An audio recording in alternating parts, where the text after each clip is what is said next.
राधे राधे।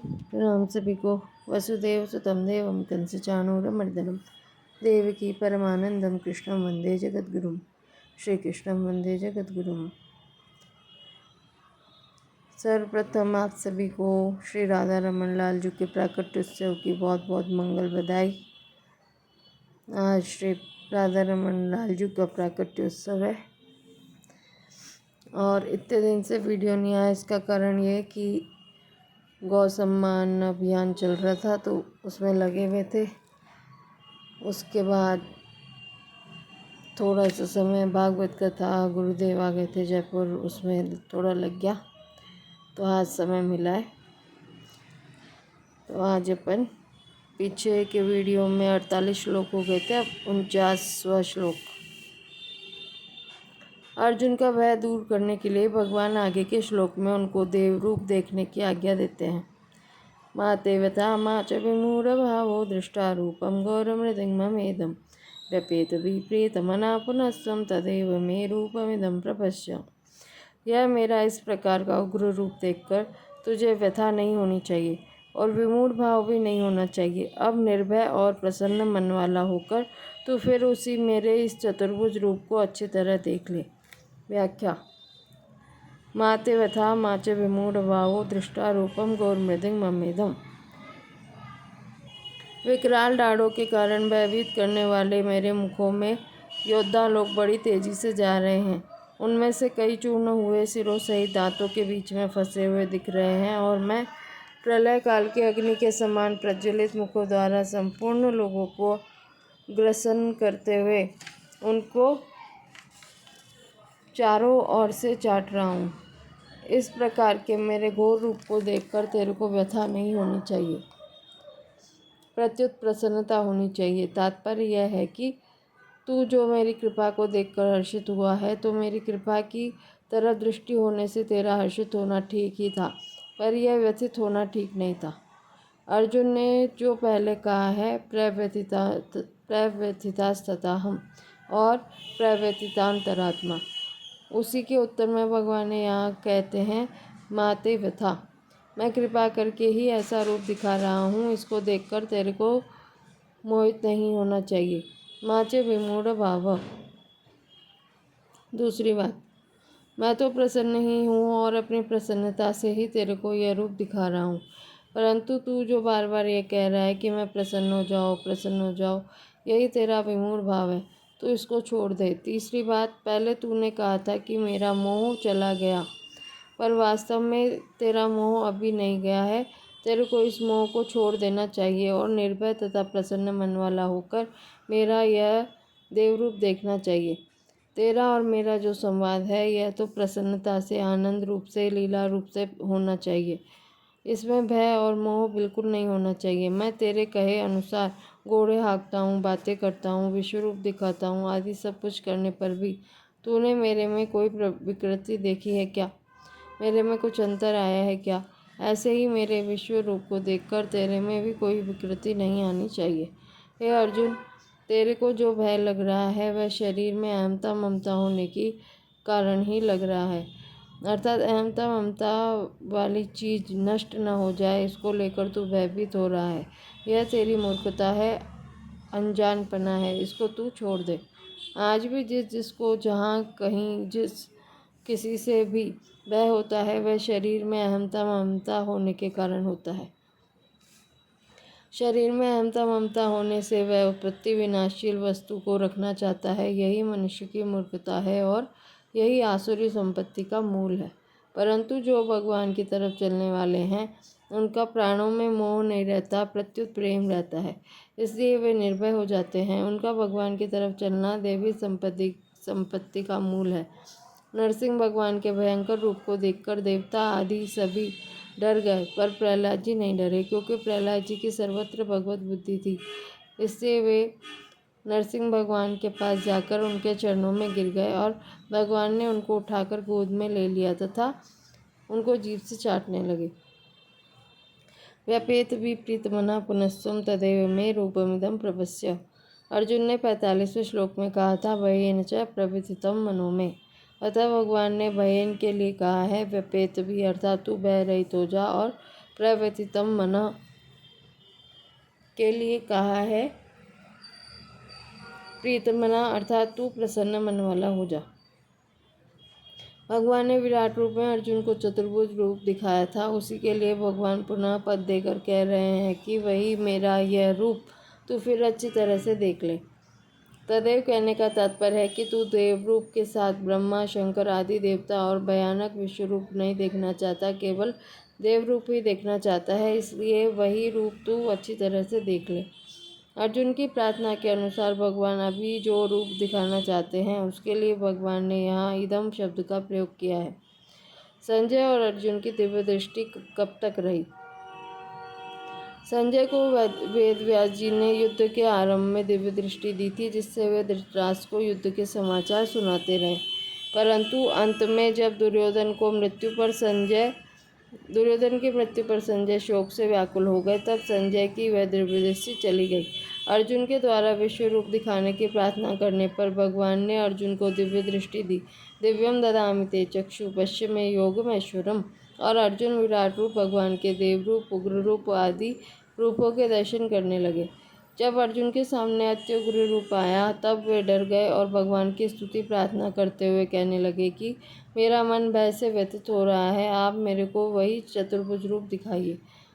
तब भगवान ने अपना चतुर्भुज रूप दिखाया और फिर द्विभुज रूप से हो गए। इससे यह सिद्ध होता है कि यहाँ अर्जुन की दिव्य दृष्टि रही। यहाँ तक अर्जुन की दिव्य दृष्टि रही। 91वें श्लोक में स्वयं अर्जुन ने कहा है कि मैं अपने सौम्य मनुष्य रूप को देखकर सचेत हो गया हूँ और अपनी स्वाभाविक स्थिति को प्राप्त हो गया हूँ। यहाँ शंका होती है कि अर्जुन तो पहले ही व्यथित हुए थे। दृष्टा लोका प्रव्यथितास्ततः दृष्टाहितां प्रव्यथितांतरात्मा, अतः वही उनकी दिव्य दृष्टि चली जानी चाहिए थी। इसका समाधान यह हुआ कि वहाँ अर्जुन इतने भयभीत नहीं हुए थे जितने यहाँ हुए। यहाँ तो अर्जुन भयभीत होकर भगवान को बार बार नमस्कार करते हैं और उनसे चतुर्भुज रूप दिखाने के लिए प्रार्थना भी करते हैं, इसलिए यहाँ अर्जुन की दिव्य दृष्टि चली जाती है। दूसरा कारण यह भी माना जा सकता है कि पहले अर्जुन की विश्व रूप देखने की विशेष रुचि थी। द्रष्टुम इच्छामि ते रूपम, इसलिए भगवान ने अर्जुन को दिव्य दृष्टि दी, परंतु यहाँ अर्जुन की विश्व रूप देखने की रुचि नहीं रही और वे भयभीत होने के कारण चतुर्भुज रूप देखने की इच्छा करते हैं, इसलिए दिव्य दृष्टि की आवश्यकता न रहने से उनकी दिव्य दृष्टि चली जाती है। अगर संजय और अर्जुन शोक से भय से व्यथित न होते तो उनकी दिव्य दृष्टि बहुत समय तक रहती और वे बहुत कुछ देख लेते, परंतु शोक और भय से व्यथित होने के कारण उनकी दिव्य दृष्टि चली गई। इसी तरह से जब मनुष्य मोह से संसार में आसक्त हो जाता है तब भगवान की दी हुई दिव्य विवेक दृष्टि काम नहीं करती। जैसे मनुष्य का रुपयों में अधिक मोह होता है तो वह चोरी करने लग जाता है, फिर और मोह बढ़ने पर डकैती करने लग जाता है और अत्यधिक मोह बढ़ जाने पर रुपयों के लिए दूसरों की हत्या तक कर देता है। इस प्रकार जो जो मोह बढ़ता है त्यों त्यों उसका विवेक काम नहीं करता।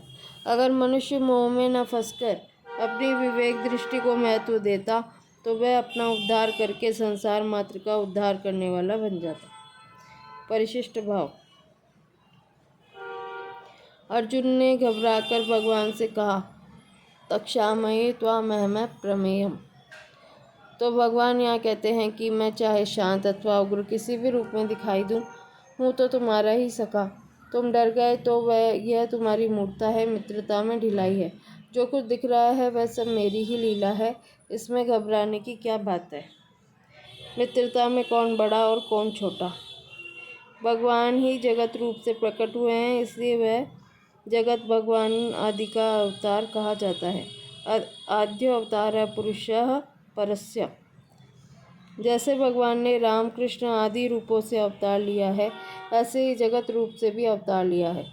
इसको अवतार इसलिए कहा है कि इसमें भगवान दृश्य रूप से दिखने में आ जाते हैं।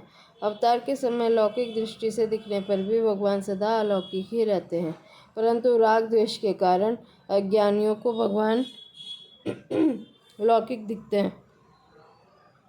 भगवान शांत अथवा उग्र किसी भी रूप में आए, उनकी मर्जी है। सुंदर दृश्य हो, पुष्प खिले हों, सुगंध आ रही हो, वह भी भगवान का रूप है। और मांस हड्डियाँ मैला पड़ा हो, दुर्गंध आ रही हो, वह भी भगवान का रूप है। भगवान के सिवाय कुछ भी नहीं है। भगवान ने राम कृष्ण आदि रूप भी धारण किए हैं और मत्स्य कच्छप वराह आदि रूप भी धारण किए हैं। वे कोई भी रूप धारण करे हैं तो भगवान ही। रूप तो भगवान का है और क्रिया उनकी लीला है। कोई पाप अन्याय करता हुआ दिखे तो समझे कि भगवान कलयुग की लीला कर रहे हैं। वह जैसा रूप धारण करते हैं वैसी ही लीला करते हैं। मूर्ति का रूप धारण करके वे मूर्ति की तरह ही अचल रहने की लीला करते हैं। मूर्ति रूप धारण करके क्रिया करने में शोभा नहीं है, प्रत्युत क्रिया न करने में ही शोभा है, अन्यथा वह अर्चा अवतार कैसे रहेगा। वराह का रूप धारण करके वे वराह की तरह क्रिया करते हैं और मनुष्य का रूप धारण करके वे मनुष्य की तरह क्रिया करते हैं। वे कोई भी रूप धारण करके कैसी भी क्रिया करें, उससे भक्तों के हृदय में कोई विकार नहीं होता, क्योंकि उनकी दृष्टि में एक भगवान के सिवा और कुछ है ही नहीं, हुआ नहीं, होगा नहीं और हो सकता नहीं। ऐसे हमें जो संसार दिखता है यह भगवान का विराट रूप नहीं है, क्योंकि विराट रूप तो दिव्य और अव्यय है, पर दिखने वाला संसार भौतिक और नाशवान है। जैसे हमें भौतिक वृंदावन तो दिखता है पर उसके भीतर का दिव्य वृंदावन नहीं दिखता, ऐसे ही हमें भौतिक विश्व तो दिखता है पर उसके भीतर का दिव्य विश्व नहीं दिखता। ऐसा दिखने में कारण है सुख भोग की इच्छा। भोगेच्छा के कारण ही जड़ता, भौतिकता, मलिनता आई है। अगर भोगेच्छा को लेकर संसार में आकर्षण न हो तो सब कुछ चिन्मय विराट रूप ही है। तत्वबोध होने पर ज्ञानी को तो संसार चिन्मय रूप में दिखता है, पर प्रेमी भक्त को वह माधुर्य रूप में दिखता है। माधुर्य रूप से दिखने पर जैसे अपने शरीर में सबकी स्वाभाविक प्रियता होती है, ऐसे ही भक्ति की मात्र प्राणियों के साथ स्वाभाविक प्रियता होती है। परंतु अर्जुन ने ऐश्वर्य रूप से भगवान का विराट रूप देखा था, क्योंकि वे वही रूप देखना चाहते थे। दृष्टुमिच्छामि ते रूपम ऐश्वरम पुरुषोत्तमम। माधुर्य में प्रियता विशेष होती है और ऐश्वर्य में प्रभाव विशेष होता है। तात्पर्य है कि दिव्य विराट रूप एक होने पर भी भावना के अनुसार अनेक रूपों में दिखता है और अनेक रूप से दिखने पर भी एक ही रहता है। एकता में अनेकता और अनेकता में एकता भगवान की विलक्षणता, अलौकिकता, विचित्रता है। पूर्व श्लोक में भगवान ने अर्जुन को जिस रूप को देखने के लिए आज्ञा दी, उसी के अनुसार भगवान अपना विष्णु रूप दिखाते हैं। इसका वर्णन संजय आगे के श्लोक में करते हैं। संजय उवाच इत्यर्जुनं वासुदेवस्ततोक्त्वा स्वकं रूपं दर्शयामास भूय आश्वासयामास च भीतमेनं भूत्वा पुनः सौम्य वपुर्महात्मा। संजय बोले, वासुदेव भगवान ने अर्जुन से ऐसा कहकर फिर उसी प्रकार से अपना रूप दिखाया और महात्मा श्री कृष्ण ने पुनः सौम्य रूप द्विभुज मनुष्य रूप होकर इस भयभीत अर्जुन को आश्वासन दिया। व्याख्या इत्यर्जुनं वासुदेवस्ततोक्त्वा स्वकं रूपं दर्शयामास भूय। अर्जुन ने जब भगवान से चतुर्भुज रूप होने के लिए प्रार्थना की, तब भगवान ने कहा कि मेरे इस विश्व रूप को देखकर तू व्यथित और भयभीत मत हो। तू प्रसन्न मन वाला होकर मेरे इस रूप को देख। भगवान के इसी कथन को संजय ने कहा कि इत्यर्जुनं वासुदेवस्ततोक्त्वा पदों से कहा है। तथा कहने का तात्पर्य है कि जिस प्रकार कृपा के परवश होकर भगवान ने अपना विश्व रूप दिखाया था, उसी प्रकार कृपा के परवश होकर भगवान ने अर्जुन को चतुर्भुज रूप दिखाया। इस चतुर्भुज रूप को देखने में अर्जुन की कोई साधना हो, योग्यता हो, यह बात नहीं है, प्रत्युत भगवान की कृपा ही कृपा है। भूया कहने का तात्पर्य है कि जिस देव रूप चतुर्भुज रूप को अर्जुन ने विश्व रूप के अंतर्गत देखा था और जिसे दिखाने के लिए अर्जुन ने प्रार्थना की थी, वही रूप भगवान ने फिर दिखाया। आश्वासयामास च भीतमेनं भूत्वा पुनः सौम्य वपुर्महात्मा। भगवान श्री कृष्ण ने अर्जुन को पहले चतुर्भुज रूप दिखाया, फिर अर्जुन की प्रसन्नता के लिए महात्मा भगवान श्री कृष्ण पुनः द्विभुज रूप से प्रकट हो गए और उन्होंने विश्व रूप को देखने से भयभीत हुए अर्जुन को आश्वासन दिया। भगवान श्री कृष्ण द्विभुज थे या चतुर्भुज, इसका उत्तर है कि भगवान हरदम द्विभुज ही रहते हैं, पर समय समय पर जहाँ उचित समझते हैं वहाँ चतुर्भुज रूप हो जाते हैं। 10वें और 11वें अध्याय में भगवान ने अपनी विभूतियों का वर्णन करने में भी अपनी महत्ता, प्रभाव, सामर्थ्य को बताया है और अपने अत्यंत विलक्षण विश्व रूप को दिखाने में भी अपने प्रभाव को बताया है।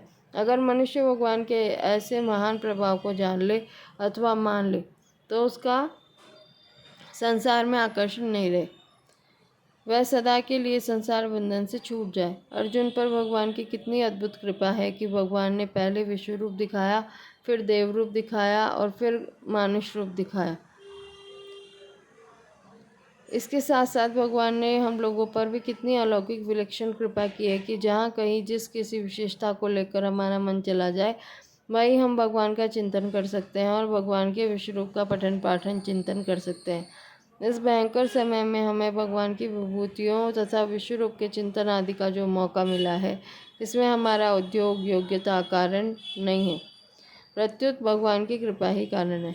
भगवान की इस कृपा को देखकर हमें प्रसन्न हो जाना चाहिए। इन विभूतियों को सुनने और विश्व रूप के चिंतन स्मरण का मौका तो उस समय भी संजय आदि बहुत थोड़े लोगों को ही मिला था, वही मौका आज हमें प्राप्त हुआ है। अतः ऐसे मौके को व्यर्थ नहीं जाने देना चाहिए। भगवान ने मनुष्य रूप होकर जब अर्जुन को आश्वासन दिया तब अर्जुन बोले, अर्जुन उवाच दृष्ट्वेदं मानुषं रूपं तव सौम्यं जनार्दन इदानीमस्मि संवृत्तः सचेतः प्रकृतिं गतः। अर्जुन बोले, हे जनार्दन, आपके इस सौम्य मनुष्य रूप को देखकर मैं इस समय स्थिरचित्त हो गया हूँ और अपनी स्वाभाविक स्थिति को प्राप्त हो गया हूँ। व्याख्या। दृष्ट्वेदं मानुषं रूपं तव सौम्यं जनार्दन, आपके मनुष्य रूप में प्रकट होकर लीला करने वाले रूप को देखकर गायें, पशु, पक्षी, वृक्ष, लताएं आदि भी पुलकित हो जाती हैं। ऐसे सौम्य द्विभुज रूप को देखकर मैं होश में आ गया हूँ।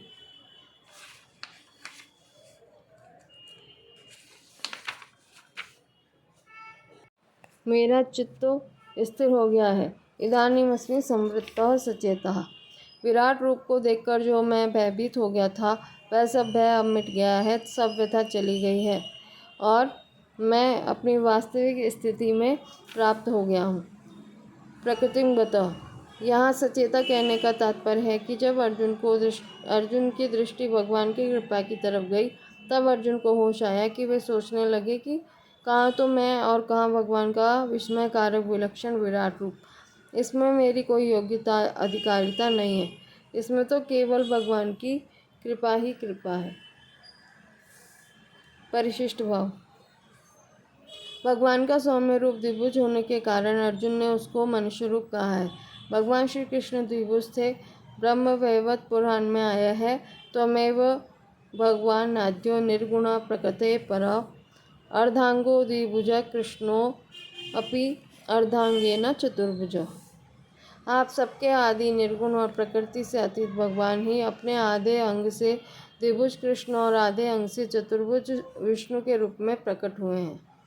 द्विभुजो राधिका कांतो लक्ष्मीकांत चतुर्भुज गोलोके द्विभुजस्तस्थौ गोपैर्गोपी अभिरावृत चतुर्भुजश्च वैकुंठम प्रययौ पद्मया सह सर्वांशेन समौ तौ द्वौ कृष्ण नारायणौ परौ। द्विभुज कृष्ण राधिका पति हैं और चतुर्भुज विष्णु लक्ष्मीपति हैं। कृष्ण गोपियों से आवृत होकर गोलोक में और विष्णु लक्ष्मी के साथ पार्षदों सहित वैकुंठ में स्थित हैं। वे कृष्ण और विष्णु दोनों सब प्रकार से समान अर्थात एक ही हैं। तात्पर्य है कि द्विभुज रूप कृष्ण, चतुर्भुज रूप विष्णु और सहस्रभुज रूप विराट रूप तीनों एक ही समग्र भगवान के रूप हैं। इससे आगे के श्लोकों की चर्चा कल करेंगे। राधे राधे।